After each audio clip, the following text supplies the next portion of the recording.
Inilah Al-Imam Fakihil Muqaddam, wali dari klan Ba'alawi yang selalu digembor-gemborkan oleh mereka. Imam Fakihil Muqaddam adalah orang-orang yang besar.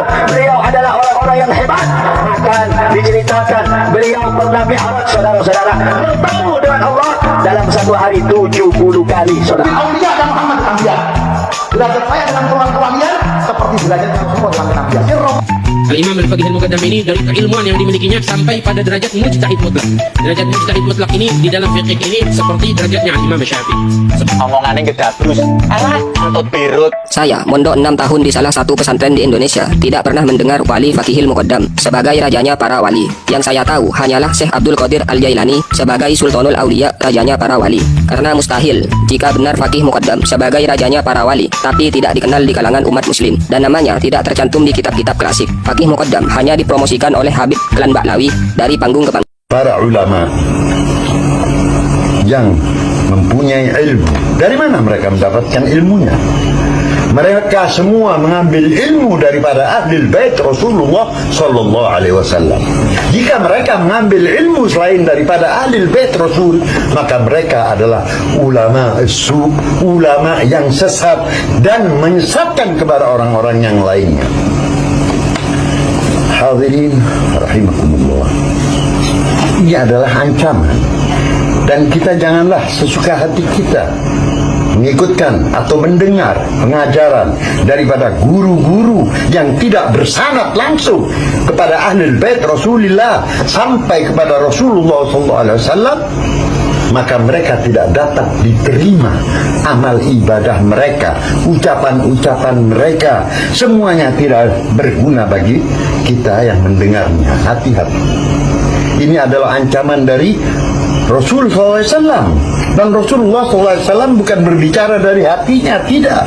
Al-Quran sendiri telah mengatakan, وَمَا يَنْطِقُ عَنِ الْهَوَى إِنْ هُوَ إِلَّا وَحْيٌ يُوحَى. Tiadalah Nabi Muhammad itu berbicara daripada hawa nafsunya, kecuali wahyu yang diwahyukan oleh Allah kepadanya. Bisa kita katakan bahwa ini adalah ucapan dari Allah kepada kita semua agar memperhatikan ahli bait Rasulullah. Tidak ada gunanya kalian bersembahyang, tidak ada gunanya kalian berpuasa, tidak ada gunanya kalian mengeluarkan zakat apabila di hati kalian ada kebencian sedikit kepada ahli bait Rasulullah SAW.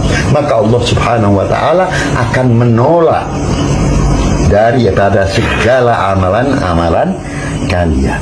Kalau bahasa sekarang, ini Nabi dan keluarganya, ulama itu pengawalnya. Karena itu kau ngikuti pengawal, itu mereka mengawal keluarga Nabi. Ente ngikuti Al-Quran tapi nggak ngikuti habaib, ente juga sesat. Sekarang muncul macam-macam. Itu al-ulama warasatul anbiya, bukan habaib warasatul anbiya. Loh, ente nggak baca hadis itu Thaqalain itu apa itu? Nah, karena itu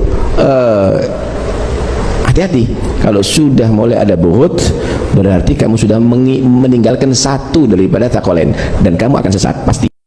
Tapi kemerdekaan bangsa ini adalah hasil perjuangan habaib, hasil perjuangan habaib. Yang asli cuman ngiburnya doang.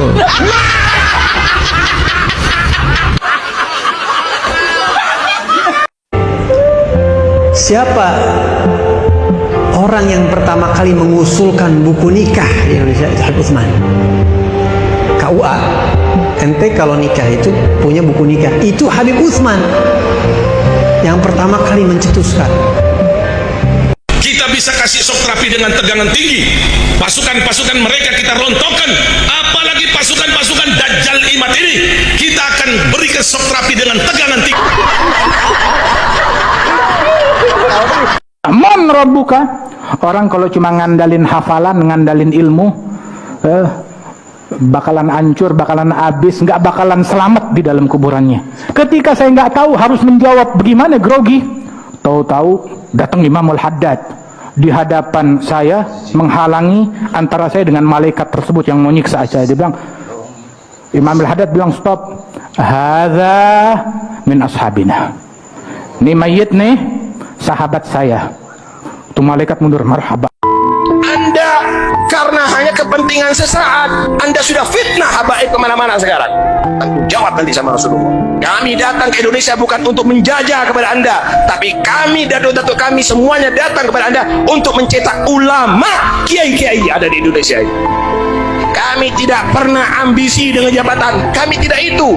Kami tidak pernah dididik untuk benci kepada siapa. Al-Habib Umar Al-Muhdar radhiyallahu anhu itu dulu satu tarikan nafas bisa digunakan untuk baca Ya Latif sebanyak 1000 kali. Satu tarikan nafas. Contoh ya, contoh itu ngono. Kamera action. Ya Latif, Ya Latif, Ya Latif, Ya Latif, Ya Latif, Ya Latif, Ya Latif, Ya Latif, Ya Latif. Mengikuti amalannya Muqaddam Tsani Habib Abdurrahman Segaf, umur 7 tahun mengkhatamkan Al-Quran dalam 1 rakaat salat. Habib Umar Al-Muhdar, beliau kalau berzikir kepada Allah Subhanahu wa taala 1 kali nafas bisa membaca Subhanallah, bisa membaca Allah Akbar, bisa membaca Ya Latif, 1 nafas 7000 kali.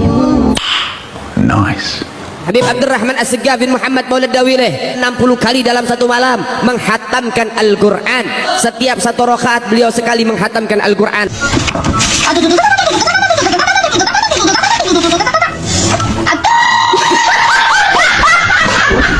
Guruku kata Habib Ali, kalau waktu antara maghrib dan isya beliau baca Yasin berapa kali? 60.000 kali. Bagaimana Habib Abu Bakar bin Abdul Attas? Habib Abu Bakar bin Abdul Attas 1 kali duduk baca Yasin 90.000 kali.